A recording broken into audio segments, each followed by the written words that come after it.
Hey y'all, I'm Chris Evan and I'm the CEO of Survival Dispatch.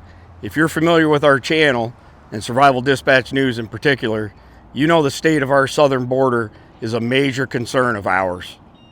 We frequently bring in subject matter experts to discuss what's been going on at our southern border and the inevitable shitstorm that's coming our way as a result of the currently installed administration that's left our border wide open and let in millions of unvetted people.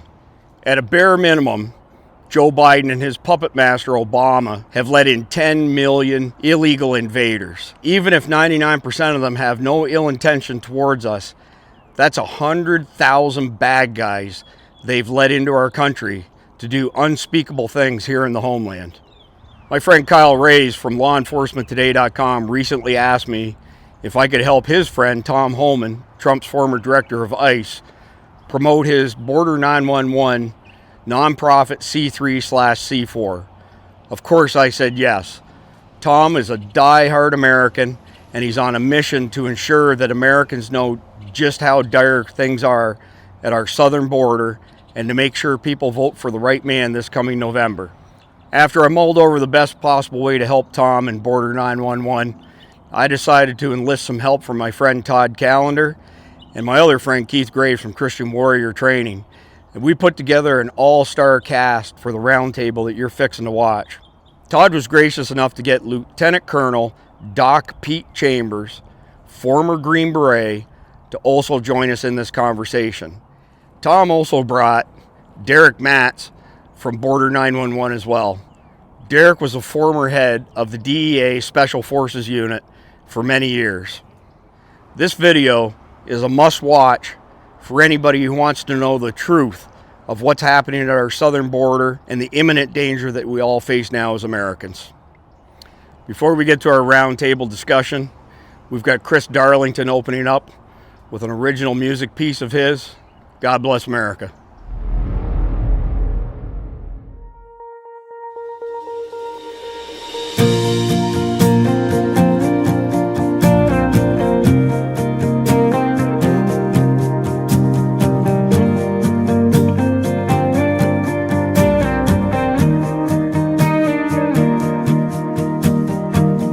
Lacing up those boots, strapping on that vest, spin that radio on, pin a star in the chest. Just doing what we love and doing what we do. We kiss our family goodbye before we go. Crazy world out there, only the good Lord knows. If we take that last call, the cavalry will be there to hold that line. Where we fall, we're holding that thin blue line, 'cause that's what we do. We don't do it for the glory, we do it for you. No matter the price, we'll sacrifice, we will. We'll hold that line.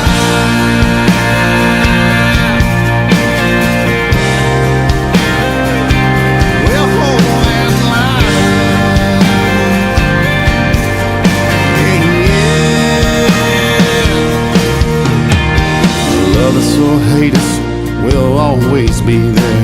No matter the call, anytime and where. Just do what we love, yeah, do what we do. Blue lights and sirens, yeah, it's time to go. No time to defund us. You should know that we're not perfect, we're human, we're flawed. Just save us some grace for the sake of us all. We're holding that thin blue line, 'cause that's what we do. We don't do it for the glory, we do it for you. No matter the price, we'll sacrifice, we will. We'll hold that line.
I care about people. And when I worked on this border last year, I saw a lot of things that happened, and I was looking for what I call a needle in a stack of needles.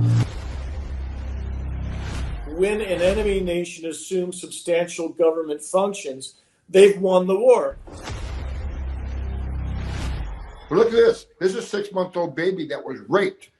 6-month-old raped. But the reality of it is that every state is a border state right now. If you recover 100 pills, 100 fentanyl pills, 66 of those are going to cause a fatal overdose. We've even heard stories of gang members actually getting hired as law enforcement.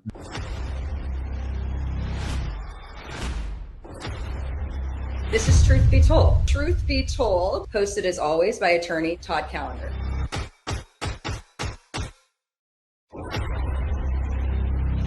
I'm Paula. I lead up communications here at Vax Choice, and thank you so much for joining us for a very special edition of Truth Be Told, always hosted by attorney Todd Callender. Greetings, Todd. How are you?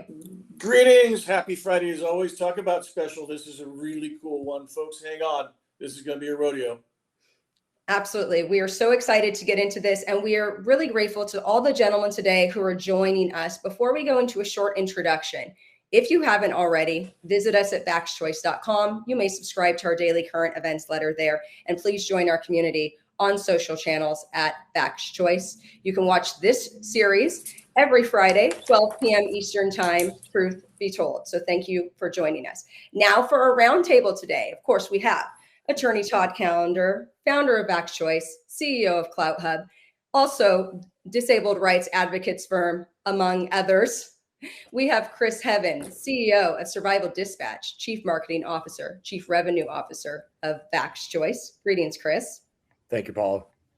We have Lieutenant Colonel Doc Pete Chambers. Not sure that he actually really needs any introduction there. You've probably all seen Doc Pete. He also has a show on Vax Choice as well, Landed the Free with Doc Pete Chambers. How are you, Doc Pete? I'm doing good. Thank you for having me on. We're excited to see you and to hear what you have to share with us. Yes, ma'am. Next up, thank you, sir. We have Sergeant, retired, Keith Graves. And Keith is a retired police sergeant, decorated narcotics detective, SWAT team leader, drug expert who has trained thousands worldwide, founder of Graves and Associates, providing drug training globally. And we will have the link there on the ticker so that you can go ahead and join Keith's community. Thank you, Keith, for joining us today. Thank you, Paula. Fantastic. Next up, we have Derek Matlz, former director of DEA's Special Operations Division and current member of Border 911. Greetings, Derek. Thank you for having me. Appreciate it. Thank you.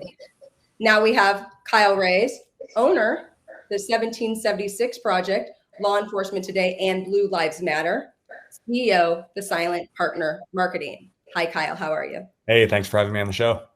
Thank you.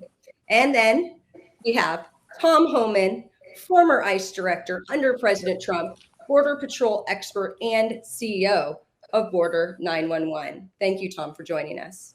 Yeah, thanks for having me. Well, we're grateful to have all of you gentlemen today and for you to share and provide your expertise on this vital event about Border 911 that's coming up. And we're going to fill in all those details for our community today. Our first guest, I want to take them a little bit one at a time.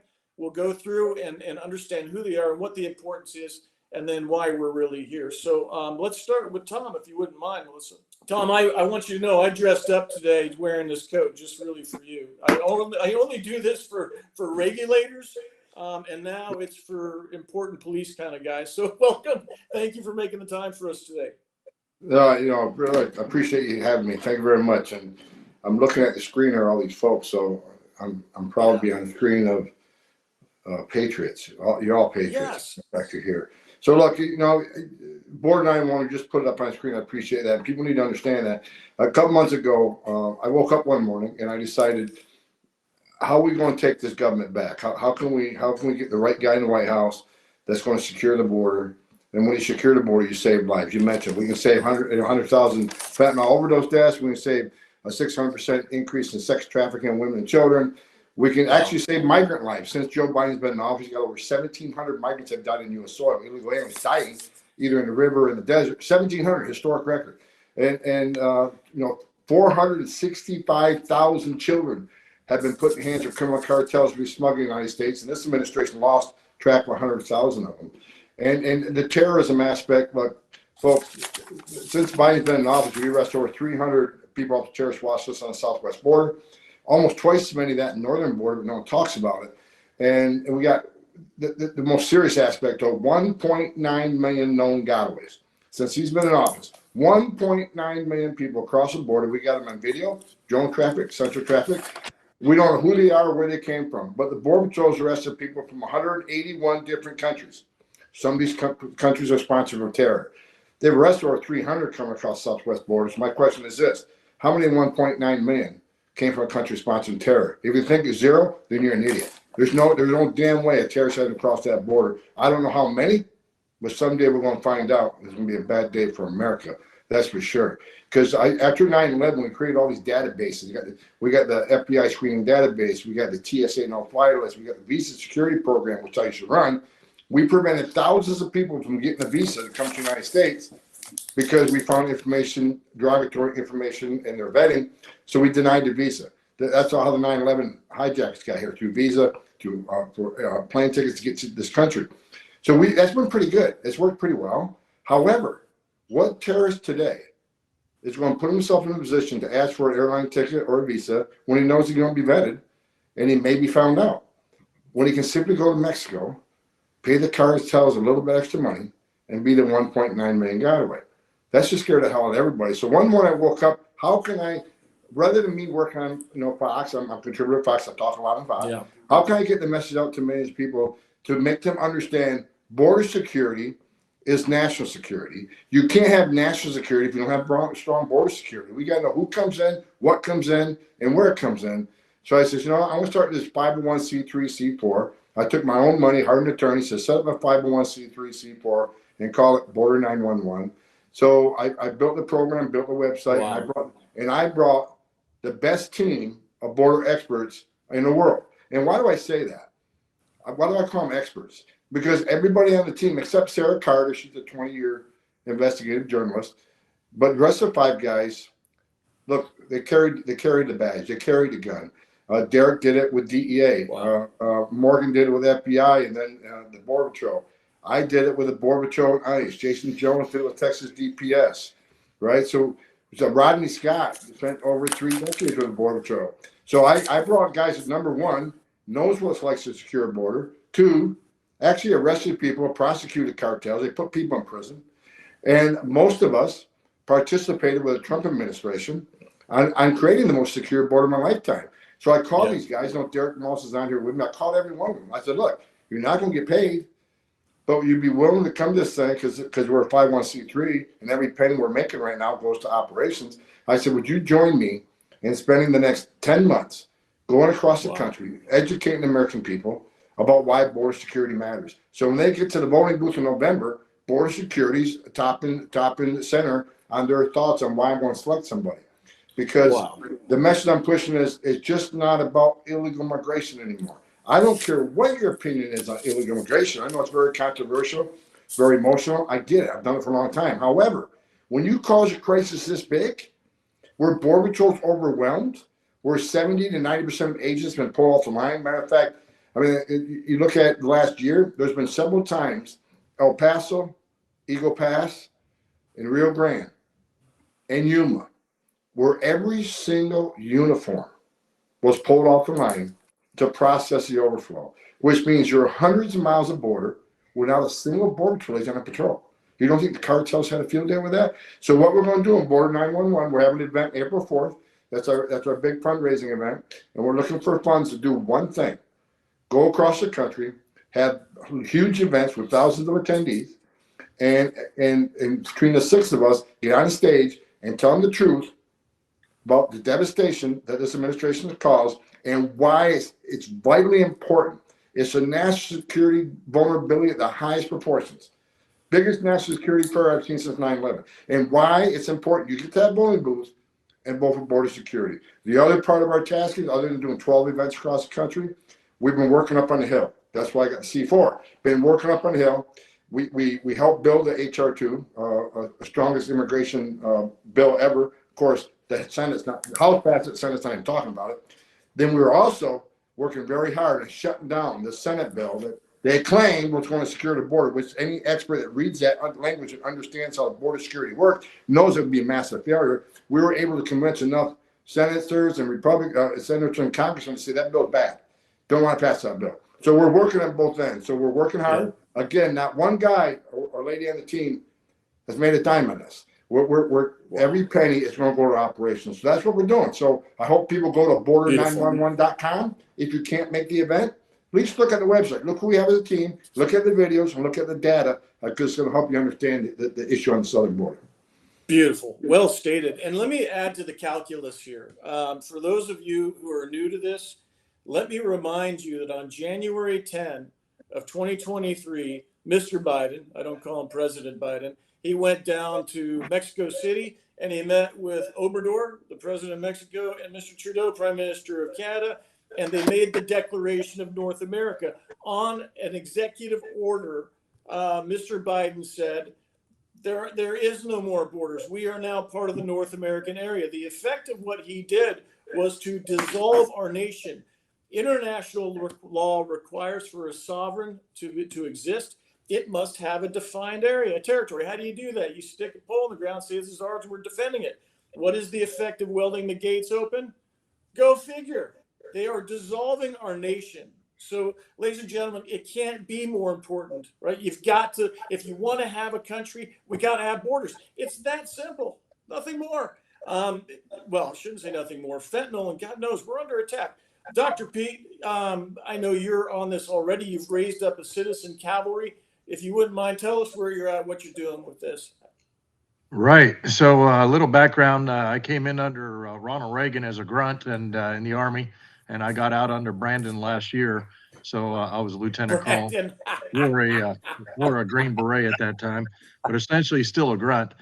I took off my uniform, and it was probably the worst day of my life. And about a week later, I found myself on a horse with my dog, helping out some people on the border, just friends that I'd met Operation Lone Star my last 3 years on the border.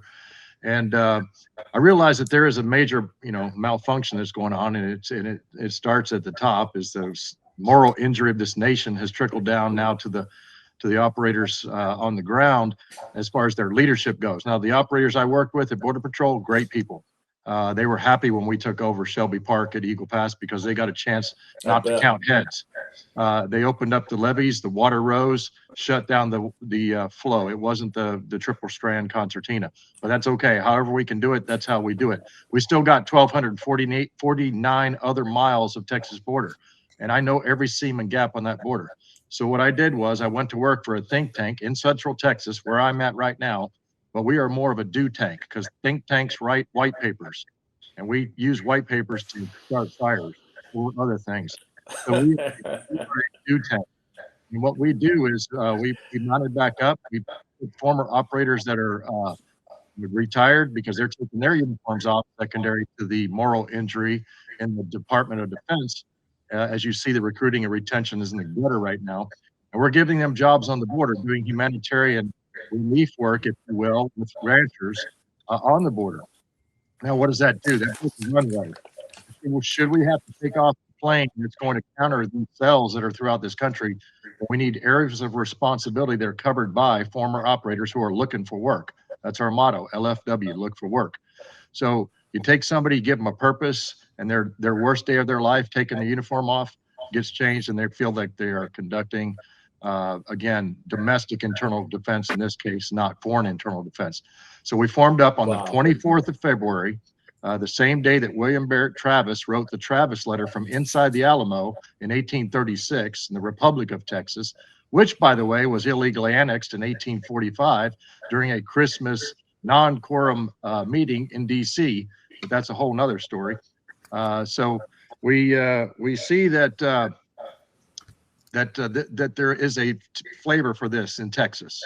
It is taking it back to the days of old, but there's also honor, prestige, and esprit de corps of those cavalry regiments. So we use the first U.S. Cavalry Regiment, which Theodore Roosevelt started, and we revamped that actual cavalry unit right here in Dripping Springs, Texas. Wow. We'll end up with several hundred riders to start off when we have our first muster. And these are people that will be out in the periphery, out working, and we will be there for each other should we need to be used. And I pray we're not. I've seen war for a lot of years, 39 years of wearing a uniform. I've seen it, and I don't ever want to be there, but it's inside of our country right now, and we have to be situated so that that runway is built and that plane can take off. Colonel, this is so important what you just said. We're already in a war. The war is on humanity. It was launched when the public health emergency of international concern was declared by Tedros. That was the elimination of everybody's constitutional and human rights. The war is on humanity. It's already happened, and this is just one of the attacks. Flood, ruin our country, overstress it, make sure there's no borders, no sovereignty. That's an attack on humanity as well. It just happens to be against our nation on the way to doing it.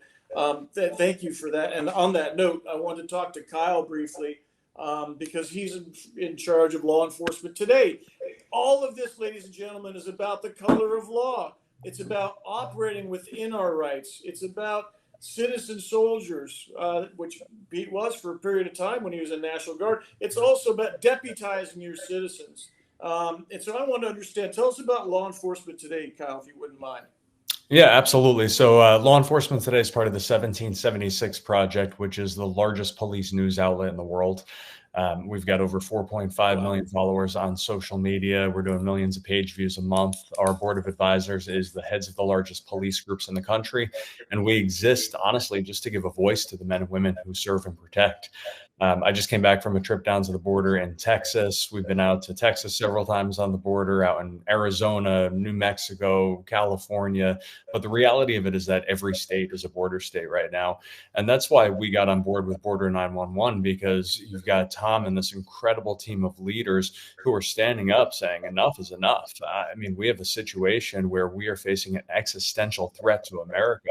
And first and foremost, guys, I'm a dad of 4 little girls. I'm a husband. And watching what's happening to this country and watching the shift in this country from 2020, 2021, the defund the police movement, the anarchy across America, to all of a sudden the pendulum is finally starting to swing back, and people all over, regardless of what they look like, black, white, Hispanic, men, women, young, old, skinny, fat, poor, it doesn't matter.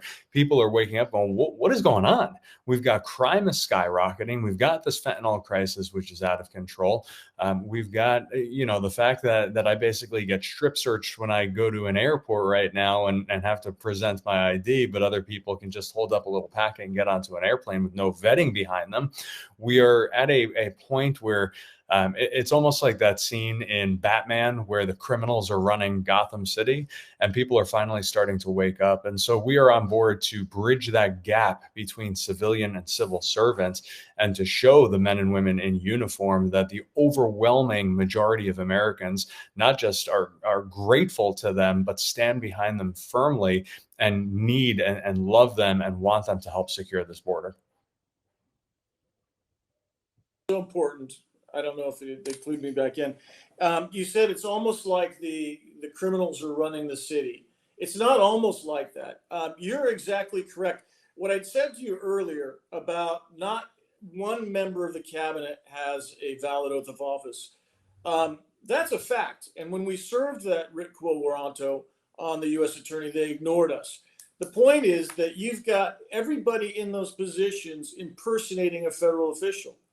That's the way the law reads. It says, if you don't have one of these, then you are not lawfully serving. What does that mean? It means they're impersonating law enforcement officers. That's a federal offense. It's also a state offense.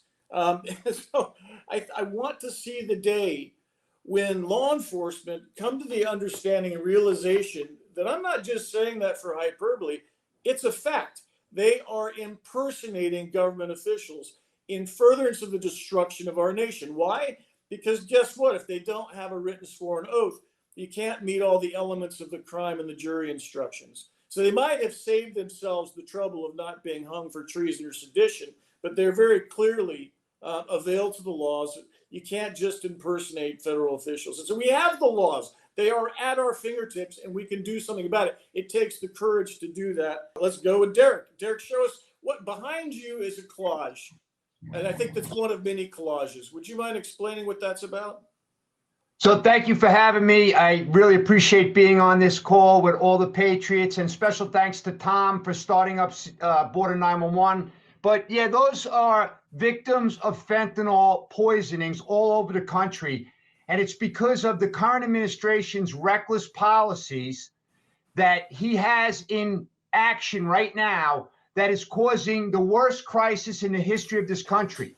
But what people are really got to pay attention to is that the Chinese nationals are invading this country at record levels. They've aligned themselves with the Mexican cartels. They're operating with impunity at the border, and they're killing American citizens at record levels. And guess what? It's well beyond fentanyl now. It's all these new drugs that are coming out of the lab. So yeah, it's a chemical attack on our citizens, and we're losing our future generation. It doesn't get any clearer than that. And by the way, because I ran the Special Operations Division, I witnessed this synthetic drug bombing under the Obama-Biden administration, okay? So it started under them because it is soft on crime, right? The weak policies that have been implemented puts every American at risk. Like I've said, this is not even a red or a blue issue in regards to the fentanyl poisoning. It's a red, white, and blue issue. And by the way, the citizens of this country can't even go into the cities today because they're so unsafe with carjackings, robberies, murders, shootings, right? Because the inmates have taken over the asylum. The inmates are running this country. The Venezuelan gangs, the MS-13 gangs, all these South American, Central American gangs. But the one thing that every American has to realize, and Tom alluded to it with the gotaways, the known gotaways, we have no idea what's in this country. That means every American should be looking over their shoulders, and it shouldn't be that way. So I look forward to going around the country with this team of great patriots, and we want to thank everyone here on this call because I know we're all in this together, but we have a real heavy lift because if we don't turn this around, our country is doomed. Without border security, we'll have no country. Thank you very much. That's exactly right. You said it precisely correctly. Without a border, you have no country. That is exactly the point. And that's why they made the Declaration of North America. It's an attack on humanity. It's an attack on our sovereignty. You've got it exactly right. And by the way, I imagine that most everybody in the United States of America knows somebody, either distant relatives or somebody in their friend circle who's lost a child or lost a family member to fentanyl. It is exactly what you described. It's intentional. It was a drug bomb. And I know they're sticking this stuff into, kids smoking marijuana. I think if memory serves, you can correct me, it takes like a single grain of this to cause an overdose. Is that right? It is. That's 30 grams of salt. If that was fentanyl, that's 15,000 dead Americans. And by the way, this 1-year-old that went to the daycare center in New York, he wasn't a drug addict. So the people putting out, well, they took too much drugs, they're drug addicts. No, this 1-year-old's dead because of the cartels. Holy cow. My Lord above. Okay, Keith, how about you? Did you get your microphone working? I'm good to go, man. All right. Come talk to us, man. Thanks for having me on. Hey, so I was a cop for 30 years. I worked at the street level. I retired as a sergeant, mainly working narcotics, and I did it behind enemy lines. I was cop in the San Francisco Bay Area, so my jury pool was Oakland and Berkeley, to give you an idea of how bad it was. Wow. When I first started working drugs, and it was in 1995, I was a young cop back then. We were buying methamphetamine for like $15,000 a pound. Right now, I have friends buying from the Mexican cartels undercover for $500 a pound. Oh, to give you an idea. So we're all concentrating on fentanyl, but there's other drugs that are coming in too. And it's because the border's wide open. When you have methamphetamine going from 15,000 a pound 30 years ago to 500 today, it's not supposed to go that way. It's because the border's wide open, and it's not just affecting border states, it's affecting everybody within the United States. There is not one state in America that doesn't have Mexican drug cartels in their state. When I retired, I decided to move from behind enemy lines back to the United States. I live in Idaho now, and even in Idaho, I see Sinaloa cartel members as I'm driving around in certain areas. One of the things that I wanted to do when I retired was most cops don't have a First Amendment right. They have to keep quiet, and they depend on others to come out and speak up for them. So I've started speaking up for some of the things that my friends are seeing and what I'm seeing. And one of the things that we do, or one of the things that we're seeing, is just drugs are so rampant, and it's because of our wide open border. They've moved all the production down, and they're just flowing through. That there's just no stopping it. We're also prohibited from working with ICE in certain states. In California, they passed a law in California that prohibits local law enforcement from working with ICE. Now, it used to be like we would arrest a bunch of cartel guys for sales. We get them booked, and we know that in California, they're going to get released right away because that's just California doesn't believe in the rule of law. So we would contact ICE to let them know, hey, we hooked up a bunch of cartel guys, get on over to the jail and put a detainer on them. So that way they can't, if the jail releases them, then they get picked up by ICE right away for being here illegally. We're now prohibited from working with ICE. And overnight, we were working human trafficking investigations. We're working complex cartel investigations. And overnight, we had to stop working with them because it was a crime for us to work with them. And it's sad, but like people think that like this is something that's new. I remember in 1992, I called Border Patrol back when they were working internal. They used to go beyond the border. They were up in the Bay Area, up in Northern California. And I called them to deal with a problem I was having. And I got disciplined for calling Border Patrol. And then we came out with a policy that says you can no longer work with Border Patrol. So this stuff has been going on for a long time, and it's making our communities unsafe. And the cops want to speak up and talk about it, but they're prohibited from speaking up. And it's making it very difficult for them to do their job. And I don't think the American public realizes that.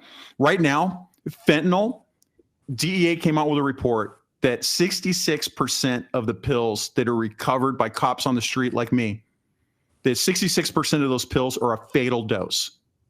Whoa. So if you recover 100 pills, 100 fentanyl pills, 66 of those are going to cause a fatal overdose. And what are we doing about it? Nothing. We have China, all of our fentanyl, the precursors start in China. The Chinese government gives chemical companies a tax incentive to produce these chemicals, but they're only allowed to sell it to two drug cartels in Mexico, Sinaloa Cartel and CJ&G. And then that's it. So what are we doing to address China and their chemical war against America? And then you've got the problem with the cartels working with the Chinese and then bringing this poison across the border. And then we're hamstringing our law enforcement from Border Patrol. Look at the Border Patrol Union social media pages right now. Those guys are doing a fabulous job of slamming the administration and bringing the truth about what Border Patrol agents are seeing every day. I train cops every day. Border Patrol is in those classes that I teach, and listening to those guys talk about the stuff that they're seeing every day, it's an absolute crime what the current administration is doing. And the American public should be past pissed. They should be actively taking measures to stop what they're doing. Well, you said it. You have that exactly right. It's a crime. That's exactly the point. What you are witnessing is a crime. It's also the Fourth Hague Convention on the Law of War states that when an enemy nation assumes substantial government functions, they've won the war. Really? Okay, so who's in charge of our country? The guy who's invested in China. China's paying his son, paying his bills. What about the military? Our Secretary of Defense fragged our own military, ordered 1.4 million people to take poison. And he knew. How do I say that? Because I told him before he did it. We filed a temporary restraining order, said, don't do this. It's poison. All the test animals died. He did it anyway. What you just said is exactly correct. And by the way, you know, in years past, everybody said, well, let's just legalize drugs. We won't have a problem. Well, you've just laid it out. They are effectively legalized. How's that working out for us? Right? It's horrible. It's not working at all. We are under attack. We are literally dying in place. That's the reality of the situation. Chris, you're the guy that put all this together. Thank you for so doing. You've been such a blessing to us. Vax Choice, Clout generally. Thank you for being here. Tell us. This is your shindig. Lead the way. Well, thanks, Todd. So for the audience out there, I'm the CEO of Survival Dispatch and the CMO, CRO for Vax Choice. I'm blessed to work with Todd and the amazing team that he's assembled. the purpose of this video is to get people to please support border911.com. So if you can afford to buy a ticket to the April 4th gala at Mar-a-Lago, that would be fantastic. If you can make donations to Tom C3/C4, that would also be very much appreciated. I can tell you that Tom Homan still has Donald Trump's ear. Last week, Tom and I were speaking on the phone, and Tom said, "Hey, sorry, Chris, I got to let you go. President Trump's calling me." So I went to my wife and I said, Cool. "You know, it's not every day that somebody ends a phone call with you because President Trump is calling in." So That's cool. That was fantastic. So a few things here. There are 19 of us at Survival Dispatch. We have an incredible team of counterterrorism experts, law enforcement experts, very well decorated military people. So we report frequently on the problems with the border and all of the ancillary stuff that goes with that. And before I go to my next page in notes, Tom, if you could do me a favor, when you're deporting the Dems, could you get rid of the Never Trumpers while you're at it? That would be very much appreciated. So on that note, I'd like to thank everybody on this panel for their service, in particular, military, law enforcement. It's all very, very much appreciated. I'd like to thank Kyle Reyes for law enforcement today. I don't know if everybody realizes what a large reach he has, but it's phenomenal. He's doing a great job of getting the word out. And of course, Todd for providing the platform. So from a Survival Dispatch perspective, we get a lot of suppression on mainstream platforms, say like YouTube. And we could put a video out on YouTube and let's say it gets 50,000 views. We publish it on CloudHub and we'll get 500,000 views, you know? Yeah. So it's a big difference. So as far as our perspective at Survival Dispatch outside of Vax Choice is 80 to 83% of Americans live in cities. And we poll our audience at least twice a week on various topics, Business 101, play to your audience. And one of the top 3 concerns is consistently urban survival. And it doesn't take much to scroll through X, aka Twitter, to see one horrendous video after another when one of these illegal invaders is assaulting the weak amongst us. However, beyond that, we were fortunate enough to get some intel last year that indicated that some of these bad people coming into the country had intentions of using aerosolized fentanyl, potentially aerosolized anthrax that's antibiotic resistant, to attack some open air venues vis-a-vis drones. And that was a watershed event for us at Survival Dispatch because that got things rolling on, holy cow, there's 1,400 different analogs of fentanyl. We only have, the makeup on a couple hundred. That's from my good friend Keith. And it doesn't take much to aerosolize it like the FSB did in Russia in 2003 during the Chechen siege of the theater in Moscow. Of course, they have different standards than us. So in Russia, if they kill 50% of the people, that's acceptable. It's not acceptable to us, obviously. But it was pretty telling at how high the death count could be. And you maybe don't even need a high death count to wreak havoc in America. Terrorize one, or kill one, terrorize 1,000. So our interest has just gotten, and our audience's interest is just growing on a daily basis with regards to what's happening at the border, the criminals that are coming across the border. I'm old enough to remember that when Castro emptied his prisons and we went down I-95 in South Florida, that you could see the camps underneath the interstate of all of the criminals that Castro sent this way. And now we see reports that that's happening in Venezuela. So much so that we tried to deport some Venezuelans last week, and the Venezuelan government said, no, we don't want them back. They're not allowed in the country. So people can have a pie in the sky, attitude. These are just people looking to provide for their families.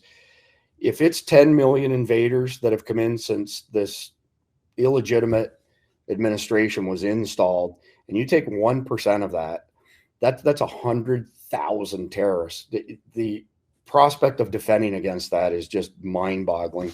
So I'll get off my soapbox there, but I really want to thank everybody on this panel. Would encourage our viewers to please support Tom and Border 911 to the best of your ability. And I will defer to the rest of the panel at this point. Thank you. Yeah, beautifully well stated. Well, I've got a question, and this is to kick it all off. I want to know, who is the first guy that's going to arrest Mr. Garland, who also has a defective oath of office. He's impersonating the #1 law enforcement position in the nation. And if not him, who else? No, Well, honestly, that's got to come from the FBI.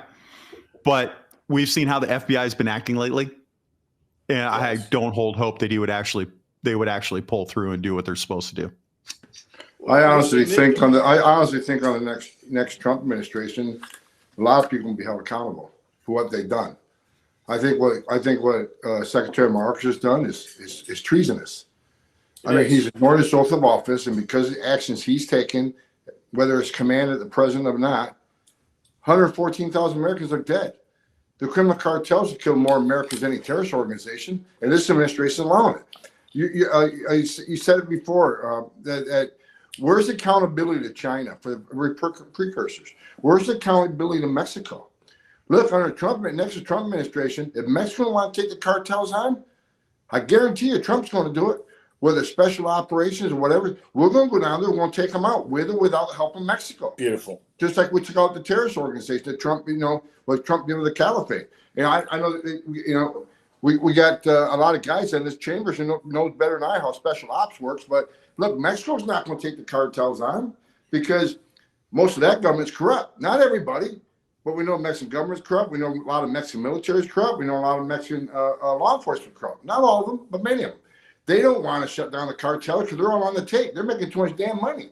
And Mexico didn't want to solve the border crisis because last year they got $81 billion remittance payments of illegal aliens sending money back to Mexico. So it's going to take someone like President Trump to come in and hold Mexico accountable, hold China accountable, and destroy off the face of the earth the criminal cartels in Mexico. This administration hasn't done a damn thing about it. And they're not going to. Look, you just said something really important. I just want to highlight this. You said that Mayorkas violated his oath of office. I'm sorry, but you're wrong. He didn't take his oath of office. That's why he's doing what he's doing. He is there illegally and unlawfully. He refused to make his oath written and sworn. So it's beyond ultra virus. He's impersonating your old job. He's impersonating you, and people are somehow following these orders. And I'd like to know, for those of you that are training these guys in ICE immigration, do they not understand these are illegal orders? Why are they following them? Well, first of all, I agree with you. Maybe that's why he didn't take the oath, because he knows he's going to abide by it anyways. I mean, but that's the point is President Trump will hold him accountable. And yes. And look, ICE agents and Border Patrol agents are in a tough spot. And let me say this. There's been a lot of hate to the Border Patrol agents. I wore that uniform. And those 20,000 men and women, they put their lives on the line every day. And a lot of people now they call them human traffickers, and they're part of the problem. Look, we got to face the fact that these men and women, they're in a tough position, right? Because they're still seizing record amounts of narcotics. They're still doing a really good job, but they're in a tough spot. And I'm glad the union speaking out, because the union can speak for the Border Patrol agents that can't speak. But I've been down the border 14 times in the last year, and I've talked to hundreds of Border Patrol agents that can't wait for the next Trump administration so they can do their job and protect American people, because they know right now. I was down there with Texas DPS. We're flying around helicopters looking for loads come through. We landed, and we assisted 3 Border Patrol agents in chasing a group. And I walked those 3 Border Patrol agents, and they recognized me, came and talked to me, we shook hands, and they just God help Trump gets back. And I said, well, how do you guys deal with this? And let me tell you their exact answer. One guy looked at me and says, well, I stopped being a Border Patrol agent. I'm an Uber driver for the illegal aliens, take them to the airport and get free flights. The other agent says I'm a tourist agent because I have to process and schedule where they're going to go leave to be released. And the other guy says I'm quitting tomorrow. I already put my papers in. So they're in a tough position. But I can tell you these men and women can't wait for the next administration to come in and actually do what they're paid to do and protect this country. Well, this is actually really important. Colonel Chambers, you and I met some years ago because you were the guy in the military who said, I'm providing the informed consent requirements because the law requires that. How did that go over, if you don't mind? Well, yeah, there's a game that's played called rock, paper, rank. When I go up against a 2-star general, I lose. right? But I win in the long run. Because in the Seals versus Lloyd Austin case where I testified and I showed where I was told to recuse myself from a regulation, ultimately that general was well, he conveniently retired before he was relieved. But you know, in this case here, we're talking about authorities, and so at the strategic level where most people talk, there's a Cold War going on between Washington D.C. and Texas, or all border states really, at that level. But at the tactical level, the invasion is overwhelming. The seams and gaps are broken. You know, the Border Patrol agents that I work with are great people. They're overwhelmed when they're pulled away from their stations, as Mr. Homan talked about earlier. Then the checkpoints are wide open, and that's where all the other drugs are coming through. Because now you can just drive them across the points of entry and just ferry them right on in down I-35 corridor, I-10 corridor. It doesn't matter. So how does a person that's got this job right here, right now, today, how is it that they can do their job without fear of reprisal, that they can actually close those gates, so that they can actually, you know, intercede? What is it that the guy on the job can do today better to try and save our nation? Well, we look at the state and federal constitution, which both authorize the state in a time of emergency, which has declared at this point by the governor of the state of Texas. Also, the second thing that he did, which I really appreciate, on the 24th of January, he wrote a letter to the state and he referenced the Constitution. Prior to that, it was amicus briefs with references to all kinds of case law. That's worthless. That's all Hegelian dialectic, which goes nowhere. You know, he said, she said, CNN, Fox News, got it. What we're talking about now is the Constitution of the United States. But once again, at the tactical level, you know, guys like me, we're looking for AAA authorities, which is advise, assist, and accompany, which means like Pancho Villa, when he came across the border and punched into Mexico, it was General Blackjack Pershing, and it was Lieutenant then George S. Patton, who went across that border in a historical precedence. And to this day, we will have to do. I'm sorry, but that's just the way it's going to end for those cartel guys. It is, and my recollection is that as a part of that declaration, effectively, the governor of Texas declared Texas a nation unto itself because of what it was Biden did. And now Texas has reserved onto itself the ability to defend its borders. So with that said, what I'm interested in is to understand, how is it that we motivate, how is it we deputize those people in Texas to give them the authority they seek? Right. And this one here, I think Kyle will appreciate is, you know, we work heavily with our law enforcement partners here. When we had the convoy come down, that's what we did to stave off 16, 17 different nefarious provocateurs. We talk to each other, right? And that's just how we do it. So as a liaison, that's what I do. But in this case, talking to law enforcement, we've dealt with them, and they will deputize us like that. I had a judge in here and a sheriff the other day in this room, both saying that if it gets to exigent circumstances, we will deputize you guys immediately. We're at exigent circumstances on the border. What are we waiting for?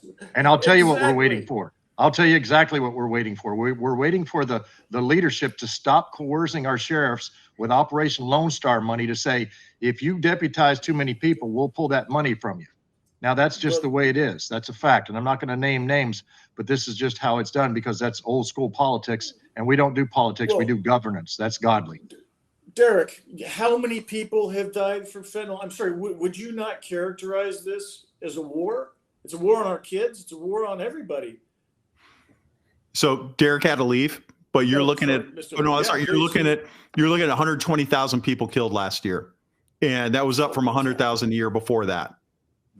So how many does it take for us to say exigent circumstances exist right now? Because the U.S. Supreme Court, every right you think you have as a U.S. person has been waived for exigent circumstances. So our government has a history of creating exigent circumstances to act. Guess what? We're there. So it looks to me like this becomes a states' rights issue. We can't be looking to the federal government. So how long and who do we got to talk to get hold of people? Sheriffs, start deputizing right now. What does it take? But Todd, there are some states that aren't going with the program. So Texas, I love what Texas is doing. But look at California. They're hiring, they're allowing law enforcement to hire illegal aliens. Think about that for a minute. LAPD and LASO graduated several DACA people from their academy. That means they were given a firearm. They're prohibited persons from possessing a firearm, and now they're carrying a firearm every day on duty, which is a federal felony. Where's ATF? Out harassing regular people like you and I, right, instead of going after LAPD and LASO for what they're doing. So, I mean, you talk about states' rights. There are some states that aren't the United States anymore, like California, Oregon, and Washington. Yes. Hey, and by the way, please go ahead. Sorry, I got to jump in on this. I'll tell you what one of the biggest problems that we have here right now, and it's conversations like we're having right here, which is states' rights versus people's rights and the Constitution. We're all on the same page, right? But we're in an echo chamber right now, and we can use numbers all day long. Yes. But if we're not showing your average everyday person the impact that these policies are having on them, we are going to fail. Madison Hines, little toddler who was killed by an illegal immigrant last year who was driving. I'll tell you what, man, I put up numbers all day long about the fentanyl crisis and it falls on deaf ears. I showed the face of that little girl next to the guy who killed her, and the internet absolutely exploded. And I know that that might sound opportunistic. I don't mean it to at all. It was just the opposite. Sounds necessary. Grandfather reached out to me. And about 15 minutes ago, in the middle of this call, her mother reached out to me, and it was all I could do to kind of keep it together, because we are so focused on talking about the problems at a political level. Your average everyday person, your average moderate, and I actually think that the majority of Americans fall kind of somewhere in the middle, right? Like, I'm a biblical conservative, but that's me. And so your average everyday person just says, leave me alone. I want my family to be safe. I want to be able to pay our bills. I want to be able to go on vacation. I want security, but they don't want to get into the politics of it. And if we're so focused on the politics of it, that we fail to tell the stories, we fail. And this is why I love what Tom and the team are doing with Border 911, right? Like, they're doing this event at Mar-a-Lago on April 4th, which I encourage everybody to support. And if they can attend, to make a donation, because what happens next is taking this message, taking the reality of what's happening every single day in society directly to the people. And that is why President Trump won in his first term, because he didn't run a political campaign. He ran a marketing campaign by talking to people. Tom and his team have put together Border 911 to go directly to the people and to say, forget politics, forget everything else. We need to save and protect your families. And that's the message that I hope everybody takes away. And Kyle, let me put something we just said. And that's why what we're doing at Mar-a-Lago and all these events we're doing across the country, we're going to have angel moms and dads there. And now that I had to reach out to them, I've had hundreds of them contact me and say, I see what you're doing. Will you allow me to speak? Absolutely allow you to speak. Let these moms get on stage and tell them how their daughter was brutally raped by a member of MS-13. Then after she was done with her, hacked her up and set her on fire. You know, let's have a mom talk about how her daughter thought she was taking something to help her stay up overnight and study at college, only to be dead the following morning. Let's talk about how 300 parents a day get their hearts broken by notifying that their kids were poisoned. And I don't forget who said it earlier, but these are not drug addicts. Most of them are just kids who think they're taking something else and they're poisoned. So we're going to have exactly what you said. I can tell, I've seen a lot of terrible things in my lifetime, things that made me had to go get help after dealing with the investigation. But we're going to have angel moms and dads on stage, and I'm not using them. They're calling me, and we're going to give them time on stage and let them tell their story. Because once you hear some of these stories, if you walk away with a dry eye, then you're not human.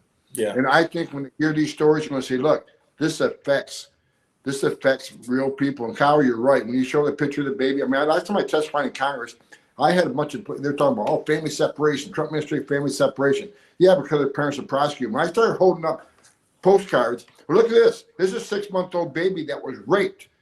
6-month-old raped. And she died as a result of that atrocious rape. There's a separation. There's a family separation because her parents buried that child. So we're going to talk about real family separations, how American families have to bury their children every day across this country because of the open border. So I agree with you 100%. I just want to foot stomp that. That's going to be part of Border 911. You know, the other part of this that I harp on a lot is building the relationship with our law enforcement community. This is so important. People need to understand, right? We're all the same. We all got families. We go to church together. Our kids go to school together. And the last guy that did this, hiring illegal aliens, foreign troops to come into his country, was Hitler. Why? Because he was able to separate the troops from the locals, and the foreign troops, the foreign cops had no problem rounding people up, right, or shooting them dead. That's the problem. That's the plan. So what we've got to do is band together, get over this fear of law enforcement. We are all in this together, and we've got to link arms. We've got to do this, and you can't do a better job. The next steps, you took it out of my mouth. The next steps is you do this, right? There isn't a better way, and what it does is allow us to recreate those human bonds, that relationship, to link arms, even if we've got to do it person to person, close our border. That's just beautiful. Chris, I thought you were wanting to jump in there.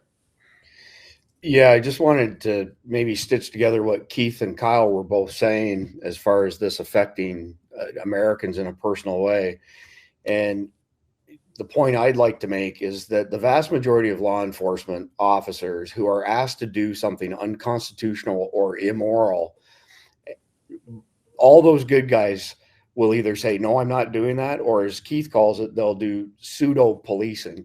So where the issue is with these illegal invaders being brought into law enforcement, this is Newsom's way of getting rid of non-compliant law enforcement with these invaders and making them a promise. If you serve under me, I'll get you on the path to your citizenship. They don't care about our Constitution. They don't care about Americans. They turn a blind eye, will turn a blind eye to all of these threats that are impacting us, gang activity. We've even heard stories of gang members, Keith and I have discussed this, actually getting hired as law enforcement. Yes. Which is just absolutely and military, by the way, and yeah. Our military. They are showing up. I've got whistleblowers, the military, Dr. Chambers was one of them. But doctors who have to, get through the recruits that are coming through the door to go to boot camp, they don't speak English. They don't have a high school education. So what they're doing is inviting foreign invaders to be the guys with the badges and the guns or the uniforms. You've got that exactly right, Chris. Yeah, and the fallout from that is that we don't have proper law enforcement, and we have people doing horrendous things that's only going to get worse as far as raping and murdering, innocent people. It's mind-boggling. Well, really, Chris, I'm sorry. I want to tell you, man, you and I were talking about this recently. The reason why we need President Trump back in office and Tom back under this administration is because there's a lot of smoke and mirrors that's happening right now. And what I mean by that, and this is not to knock Governor Abbott by any means. I think that he's an incredible leader. I think that everything he has done to empower law enforcement is absolutely spectacular and really kind of paves the way for what we need to see in California, Arizona, New Mexico. But when all of those arrests are made or apprehensions, and then they're handed off to be processed by federal law enforcement, which are then releasing upwards, they say more than 85% get released into the interior. They don't say, it's actually 86%. It's more than, which means we know that the overwhelming majority are being released into the country. And so DPS, right. Texas DPS can do their job all day long and want nothing more than to do their job. But unvetted illegal immigrants are being released en masse into the country. And now you have Texas that makes it looks like they're doing wonderful things, and they are doing wonderful things. But we need leadership at the federal level to really backstop the work that Texas is doing to protect our country. Let's talk about that for a second. I've got a question for you, Keith, in particular. You train cops, right? That's part of your job. I think all of you probably do and have. If a sheriff says, I want to start deputizing my citizens, that's no small thing. There's a process to this. And what I'm saying is we need to get ahead of this because that could take some time. How long does it take to train somebody to be a reserve police officer or a deputized citizen? It goes state by state. Some states will allow you to do it and then get training later. A lot of them require you to have the training beforehand, but you're looking at like up to 6 months to do that. Wow. And then you've got field training on top of that to complete as well. So, I mean, it's going to take a while. And some states have made it to where to be a reserve police officer, they've pretty much stripped that away because I don't think people realize defunding the police didn't work. So they've slowly dismantled us through legislation. and they passed legislation that makes it impossible for us to do our job, like don't contact ICE. Or, as an example, we're seeing it in Texas with some of these active shooters where the cops are not engaging and doing their job. And it's because they're hiring people that shouldn't be hired, or the training that they're required to do that we call warrior training, training that you go out and basically kick ass on bad people. They're taking that away and making them go to some feel good kind of, they, them training stuff. If I can just talk about a couple of things real quick. Please. As far as the illegal aliens being sworn as police officers carrying guns, look, I promised President Trump I will run the biggest deportation operation this country's ever seen. Amen. Washington posted a story on me 4 years ago, and the first line of the story was, Tom Homan deports people and he's really good at it. It was a hit piece. It was a hit piece, but you know what? It's framed on my office wall. That's a badge of honor. So these cops in whether it's California or if they're carrying a gun and they're illegal, that's a felony. That's a violation of federal code 922G. They'll be the first ones on the list. So if they're an illegal alien, they want to carry a gun. I don't care what Governor Newsom says or does. He can't overrule federal law. And we'll arrest him and deport him. Second of all, Governor Newsom, look, he's probably the worst governor in the history of this country. I mean, when I was ICE director, I got a call from, I think it was Associated Press, says, hey, email, a FOIA on email, Governor Newsom says you're a Class A prick. Congratulations. Yeah, it says, any comment? I says, well, apparently I'm over the target, and I'll wear that as a badge of honor coming from him. So Governor Newsom is going to have a lesson taught to him in the next Trump administration, because we are going to force the law in California, whether he likes it or not. And finally, Kyle, you mentioned something earlier about this administration. I know Secretary Mayorkas this weekend was on Face the Nation, whatever it is, and he says that they've removed more people than the Trump administration did. Well, about 70% of the people they removed is Title 42, which is a Trump policy, number one. And number two, when you have 8 million entries and let's say you only remove 5%, of course you're moving more, because Trump had immigration at a 45-year low. So even Trump deported 100%.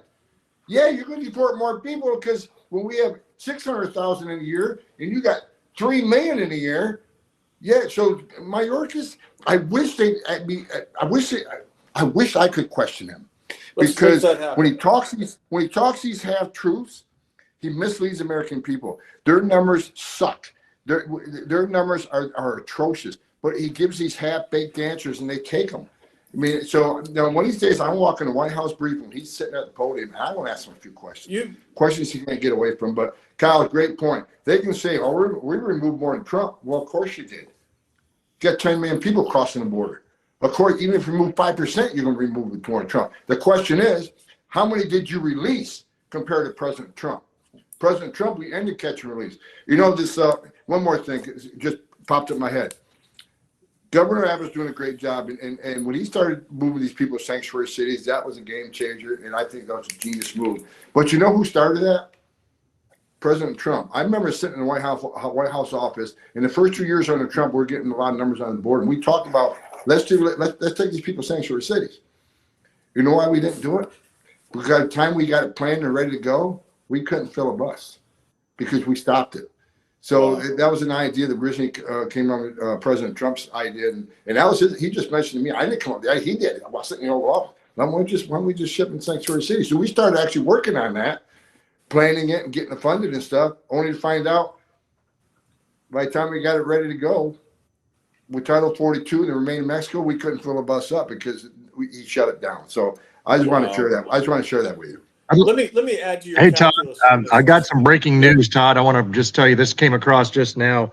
Federal Courts of Appeals has just allowed Texas immigration law to take effect. The law enforcement officers in Texas are now authorized to arrest and jail. We've been working on this for a while. Yes. Went up, but it's just the appeals came back. I just wanted to throw that in there. Let me tell you what's going to happen with that. Because I said Texas is going to win part of it. They're going to lose part of it. I think Texas is going to win the part about arresting people that come across the border illegally. Because talking to Mike Banks, who I'm good friends with, when they wrote that law, I'm sure you know this, Doc. they're not going to arrest somebody being illegal if they don't actually see them crossing the border. They're not going to arrest them. They're going to arrest those they actually got eyes on coming across the border, because that's clearly trespass, and they're going to arrest them and detain them. But the part where they're actually going to deport them, I think that part, as it climbs the ladder, I think they're going to have issues with that. I hope they don't. But if they're at danger of anything, it's going to be the deportation part of it. But here's the sad thing, Governor Abbott said, well, if we lose that, we just simply turn over the border to deport them. The sad thing is they won't. They're going to release them. So let's just hope the second part, the deportation part, clears the courts, because that is the most important part. Arresting them, great things. And I said this when I did a show the other day, and they said, well, Tom, if you can't deport them, it's kind of a waste. I said, no. Everybody the Texas DPS arrests, they're going to get fingerprinted.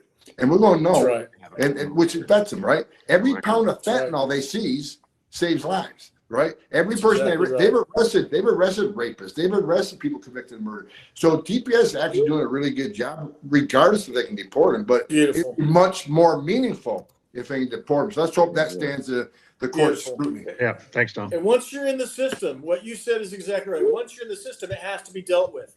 It's the district attorneys, frankly, are saying, oh, yeah, we're not going to enforce the law. And the cops go, why would we possibly arrest them? The other part, I want to make people understand what is happening. We've talked about it. We've danced around the issue. We are in the middle of a war. What you are talking about with fentanyl coming across the border is a war crime, right? It's chemical warfare. It's biological warfare, because I have people with Ebola, God knows what else coming across the line. My point in telling you this is you will probably have the opportunity to interview Mr. Mayorkas when he's sitting there in handcuffs. Why? Because there is no immunity for war crimes. There is no sovereign immunity. It's stripped away in the case of war crimes, and that's what I'm saying is happening. Paula, I don't know if you had any questions hanging out there. I just want to make sure we gave time for our audience who like to interact. If you've got one, great. If not, then I'll shut up. Yes, we do. Thank you so much, Todd. Gentlemen, this is fascinating. We greatly appreciate you for joining us today and sharing a little bit of your time. Thanks, Paula. Thank you. So I'm not sure if you all saw this, and Melissa, I sent the clip over to you from Twitter X last night, but there were some people that had a video that they were following 30 school buses that were apparently going to the Tampa, Florida airport, and they were claiming that there were illegal immigrants that were on those buses. I'm just wondering if any of y'all know about that, and if you do, if you could finish with any details. So I could throw a stone and hit the Tampa airport outside this window. Wow. We didn't hear anything with regards to that locally here, but I'll keep my ear to the ground in case we do.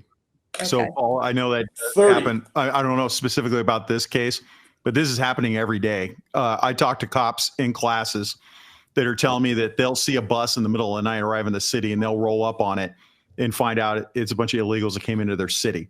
And then these cops are doing a good job. They're trying to keep them like, hey, this is not the place for you. Keep going. But that America needs to realize that happens all the time. Wow. How do we support them? How do we do a better job of supporting the cops that are doing their job despite being ordered not to? So look, man, what I think people don't realize is that cops are so far under fire right now that they are either have one foot out the door or they're looking for something else.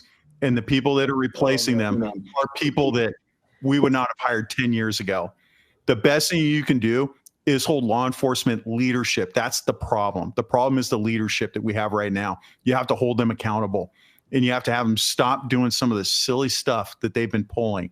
You know, it's these local laws that they keep passing that prohibit cops from doing certain things, their job, right? And they've basically villainized it. Well, who wants to go to a job that's been villainized, right? And just doing something simple, like when you're at the coffee shop and you see a cop, let them know, hey, thank you. I appreciate what you're doing. Yeah. I mean, that goes a long ways. But the biggest thing you can do is hold that, like you're going to get a new police chief in your city, find out who that guy is, where he came from, and then hold him accountable. Well, and it happens at the city council level too, right? So like we were just down in, we met with the new interim police chief in Austin. We spent some time with her, crying with her, praying with her, sharing her story.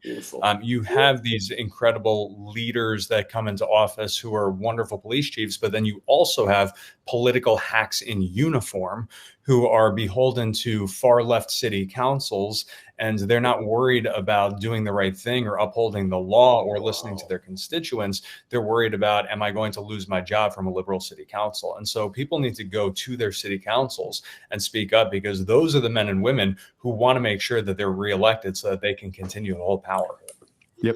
Rick Quo Loranto, by the way, what sparked this whole thing off was we were working in Colorado trying to figure out school boards, why they were doing what they were doing. It turns out more than half of them didn't have their oaths of office. Every state requires it. The first order of business: go to your sheriff, go to your police chief, go to your county board of commissioners. Where's your oath of office? I want to see it. It's required. If they don't have one, it's a litmus test. They're there to destroy your city, your county, your country, your state. I mean, listen, we pulled our kids out of homeschool on Fox and Friends because of the radical stuff that was happening at the school level. So I understand that, but I think more and more parents and your average everyday person need to get involved and show their support for law enforcement by going to those meetings and speaking up. Because listen, I agree with Keith. Buy the local cop a cup of coffee, show them your love and support. Keep them on the job, but show them at the higher level that you stand behind them by speaking up, speak out on social media. And man, go to this Border 911 event on April 4th at Mar-a-Lago, because all of that money is going to go directly into backing law enforcement, exposing what's happening in this border crisis. Beautiful. That makes a lot of sense. Okay, Paula, what else you got? The trucker border convoy that we saw just a few weeks ago. How do we feel about the impact? Did we make the impact that was intended? Is there a follow-up to that could be shared? I have a follow-up to that. It's one of the things I wanted to talk to these gentlemen about. Aside from Colonel Chambers and what he's up to, I work a lot with another doctor by the name of Bill Lionberger. He's also a cop. And we're trying to put together with Pete and the rest of you, a ride for the blue. What we want to do is engage. We want people to understand that support we're talking about, put together. Maybe it's a horse ride, maybe it's motorcycles. It doesn't matter. But we've got to demonstrate to these political leaders that we are behind our police, that we are going to become our police, that you can make whatever kind of communist edicts you want to. We're not following illegal orders. So that's something I really want to work on. And I think this is a great way to do it. Start here right now. You don't have to wait for us to do something. It's already here. So let's rally around this. Absolutely. Did any of the I think Tom may be trying to speak. Yeah, let me say this. I thought the convoy was a great thing. Look, I think our silence makes us complicit in what this administration is doing. We got to raise hell. I realize when I see all these protesters out there that want to protest, cops want to I have protests in my house on a Sunday morning. And, and the reason they're protesting so much is they don't work. They don't have jobs like we all do. So, but we got to do what we can to raise hell. I'm not talking about doing anything illegal. We got to be vocal. I thought the convoy was great. I think the more we message to American people that conservatives are not going to sit down and shut up. We got to raise hell. And so, they're not going to shut me up, and I'm going to just keep raising hell. Whether it's the network, I'm getting pressure. I get pressure from a lot of people, but I think all of us, and everybody on this phone call, no one on this phone call, I've got to know you all. No one on this phone call will ever be shut up by anybody in defense of this country. We got to educate more and more people, and that's why a guy who never did social media, I was like, let's do Twitter. I said, screw Twitter. Yeah, I'd like social media. It's a nasty thing, but once I get out, I realize, how do I talk to as many people as possible? That's right. Well, then Twitter, and thank God Kyle's helping, Kyle Reyes helping getting that message out, because I think I got like 50,000 followers, which I know you've got a lot more people, but I think our silence is complicit, and that's another thing we want to do at these events. Tell people, when you leave this event, tell your friends, tell your family, don't shut up. You just the more hell we raise, the more people we educate. Once they know the facts, no one's going to agree what's going on in this administration. Once you tell them the truth, what's happening, no one agrees. Because I always end with this. For those people who think the Democrats and the far left said, ask them these simple questions. What's the downside in a secure border? What's the downside in less fentanyl deaths? What's the downside in less terrorists get in the country? What's the downside on less women and children being sex trafficked? What's the downside in taking billions of dollars worth in cartels? What's the downside on saving lives? Where President Trump had illegal immigration 83 to 90% decline. Think about this now. When 83 to 90% less people were coming, how many women didn't get raped by the cartels? How many people didn't drown in the river? All of them. How many Americans didn't die of fentanyl? How many terrorists didn't get in the country? How many billions of dollars did cartels not make? So President Trump's policy saved lives. We got to keep sticking with that. Because like I said, they say, oh, Homan, you're a racist. Trump is a racist. Your policies are inhumane. Really? Because as I said earlier, more Americans have died under Biden because of the border than any time in history. More migrants have died under Biden than any time in history. More children have been smuggled in the hands of cartels than any time in history. You lost track of 100,000 children who are either in forced labor or sex trafficking. That's a historic record. This administration breaking records every day, but they're all bad records. And that's where they got to keep pushing. You can keep calling us racist, but look at the facts and see who the real racists are. Any ist will do. I think we should rename it. I'm sorry, Tom, what you said is right. This should be Race Some Hell Gala, because that's the call to action that I really love. Hey, I would like to add something. You know, a couple of nights ago, I saw Mr. Homan down here in Central Texas and with Jason Jones, who I actually go to church with and did the day after. That event, that crew is complete professionals, 100%, with Sarah Carter and all those. I know all those people from the border. And there's one person in that room that knows the border better than me, and that was Jason Jones. So, you know, these guys are completely professional, and they are the tip of the spear. And so completely support them. And I look forward to seeing them down in Mar-a-Lago, because I've never been down there, but I'm going to go because I support this. I wouldn't go for any other reason. But we appreciate you guys. And I just want to foot stomp that with people look at it and it's kind of expensive. People got to understand Mar-a-Lago gets over half of that. So every penny we take is going to the operations. It's going to pay for flights. It's going to pay for hotels. It's going to pay for, and not first class. I don't allow that. I never did it. When I was ICE director, I'll never do it. And when we bring in donor money, I feel like every penny, we got to open the books up. Anybody wants to look at the books, look at it and see how we're spending it. Every penny is going to be on flights, hotels, and renting venues, which is very expensive, in production.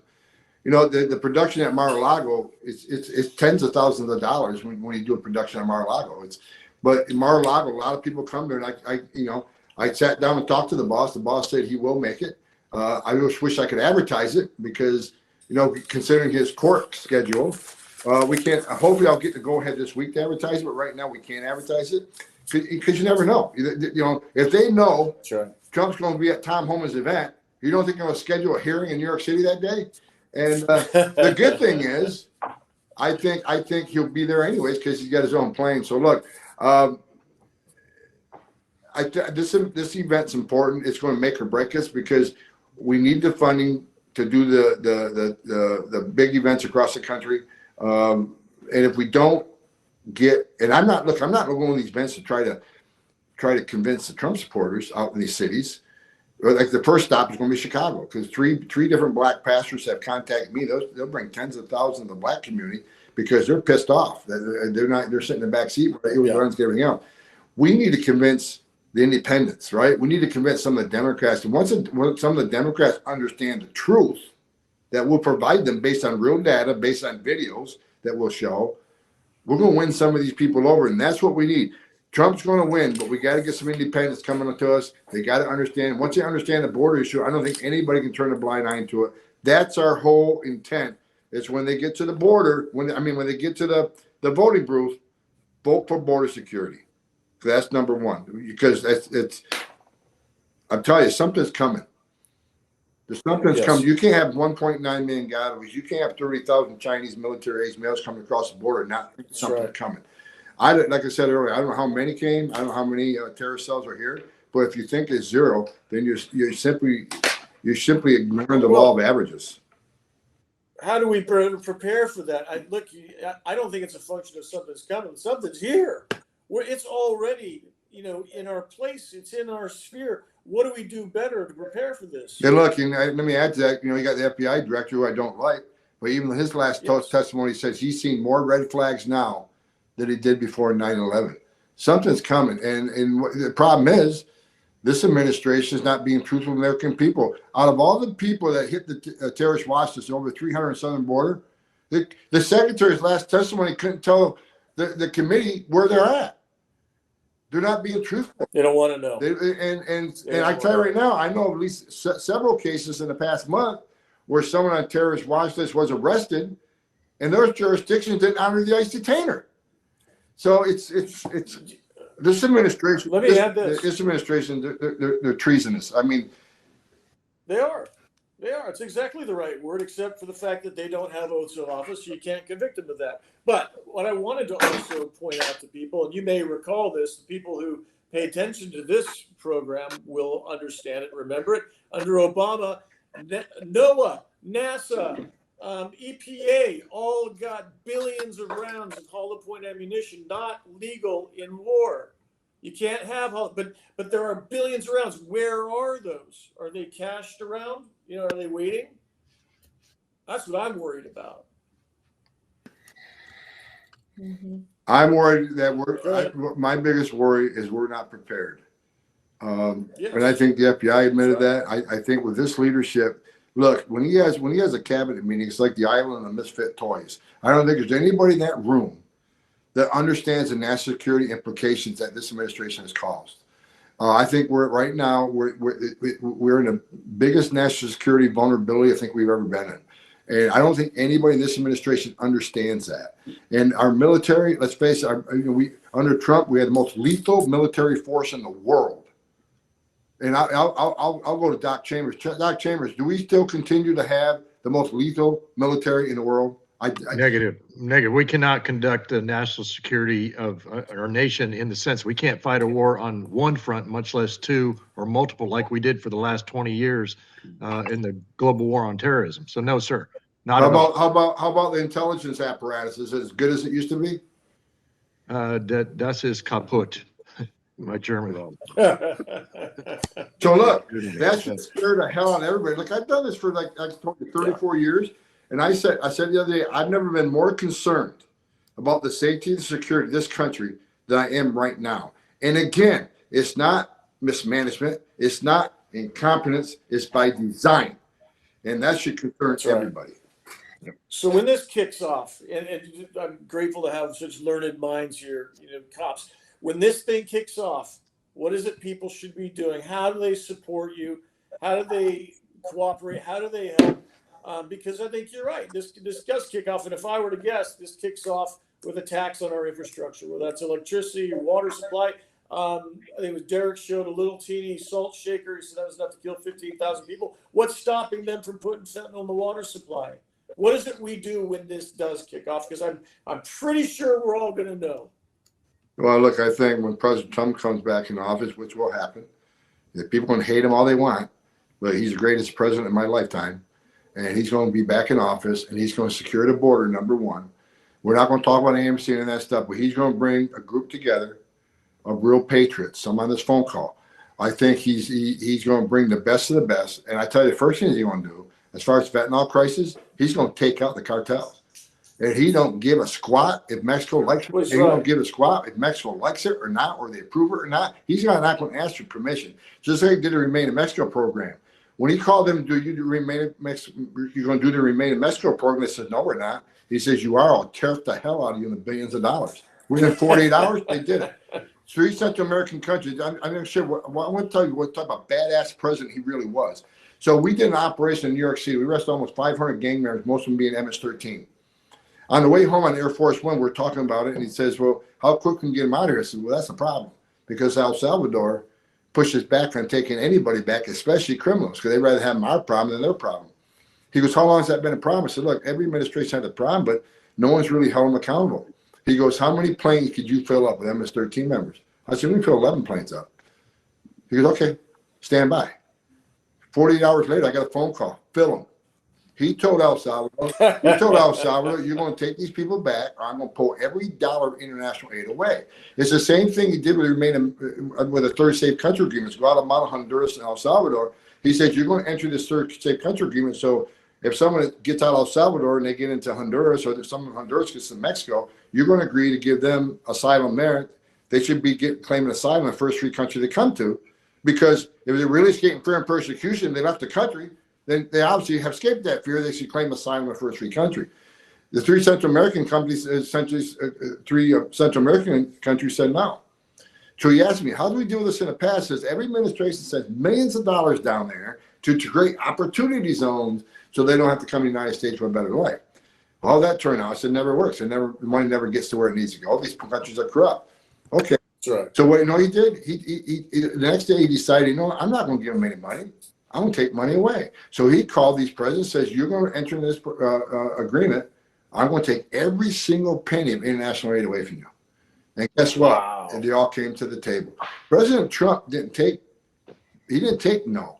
He says he put America first. And people say a lot of times, well, Mexico, President Trump get Mexico to build a wall. Well, what President Trump got Mexico to do out of his intimidation was put military on the southern northern border, enter the Remain in Mexico program, offer asylum to Central American, which was like 80% of the problem. And he did that because Mexico knew they needed us more than we needed them, and President Trump's going to hold them accountable when they did it. Under this president, you see Biden meeting with the president of Mexico, and President of Mexico is giving us instructions. Well, you need to open bus station up. You need to do this. You need to offer amnesty. That wouldn't fly in the Trump administration. He's not going to listen to advice from anybody. He's America first. He was a badass president. You can like him or love him. Bottom line is, he got shit done. He got shit done. And if I can say that. Podcast. I don't know. I apologize. I'm not supposed to say that. I shouldn't say that. No, you're on a free platform. This is the marketplace of ideas. And that's why we need him back, because he's going to do what he wants to do. And let me end with this. What separated Trump from all the other six presidents I worked for is that his decisions on border security came from guys on the ground. When he went to the border, he didn't talk to chief patrol agents. I was there. He walked right by the chief patrol agents and talked to border patrol agents on the line. What do you need? Border wall? Where'd that come from? Agents told me he needed it. He needed a barrier. When he called me in, what does ICE need? And anything I gave him, he says, like the El Salvador moving flight, sir, we can't get it done.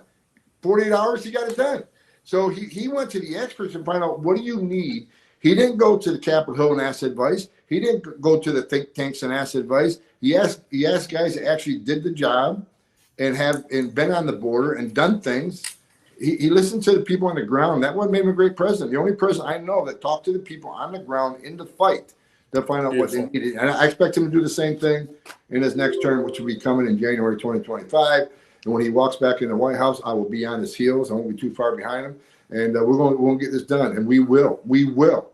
I was asked on the Hill, I testified the other day, and one of the Democrat congressman said, you made a statement the other day that you're going to run the biggest deportation operation in history nation. You're proud of that. You want to justify what you said? I says, yeah, I'll justify it. I said it. I meant it. I'm going to do it. What else you want? and because we have to. If we don't do it, we're never going to fix the border crisis, because there's not consequence. Like I was telling that congressman, it's like, you demand they got the right to claim asylum. You demand they got the right to see the judge. You demand they got the right to come to our borders. Okay, but due process doesn't mean squat if the final decision of the court isn't carried out. Just because you don't like the final decision of the court, okay, the due process doesn't mean anything anymore? No. If the court orders don't mean anything, then what the hell are we doing? Shut down the immigration court, take border patrol, shut the border patrol down, because there's no consequence anymore. So yes, the biggest historic illegal immigration crisis in our nation's history must be followed by historic deportation operation, because we know, based on 10 years of data, that 9 out of 10 of these people will be ordered removed, and we're going to remove them. So now, my message, so for the millions of people he's releasing in the United States, Tom Homan has one thing I want to remind you: don't get comfortable. Do not get comfortable. No, listen, Tom, I want to have you back on and just let you really rant, because I'm not sure if we understand how you really feel about this subject. So I was actually going to suggest that maybe Doc Chambers could help Tom to express himself a little bit more. Yeah, there you go. Yeah, well, we're probably out of my wife just picked her head in my office, and she tells me all the time, she reads these bad stories about me. She goes, doesn't bother you that a big part of this country doesn't like you and they say terrible things about you? I said, not a bit. I said, because I get to live in their heads rent free, and that's kind of cool. That's kind of cool. Because if they knew what I knew, most of them would agree with me. If they seen the tragedies I've seen, And Chambers, you've seen them too. If people knew our stories and saw what we saw and dealt, when you talk to a 9-year-old little girl, and I've talked to a lot of little girls on the border, when you talk to a 9-year-old little girl who was raped multiple times by adult men, monster pigs, who took everything innocent from her, that you look into her eyes and every bit of innocence has been stolen from her. And she has lost faith in this world. And she doesn't look forward to the rest of her life because she is ruined. When you deal with that, like I've dealt with it, you'd understand why I'm so pissed off every day that this administration came in and unsecured the border, which is causing more rapes. While we're talking right now on this on this channel, while we're talking, someone's being raped. And Doc Chambers knows that.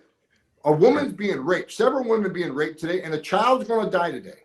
Whether it's on our border in the Darien Gap or in Mexico, people are dying today because they've been made a promise by this administration. You can enter this country illegally. We'll release you in 24 hours. We'll fly you to the city of your choice on taxpayer dime. We're going to put you in a hotel room for free. We're going to give you 3 meals a day. We're going to give you work authorization. And when you lose your case, secretaries told ICE, you can't arrest somebody for simply being here illegally. You got to be convicted of an aggravated felony. When you make those promises to the entire world, the most vulnerable people in the world are going to put themselves in the hands of criminal cartels to come to the greatest nation on earth.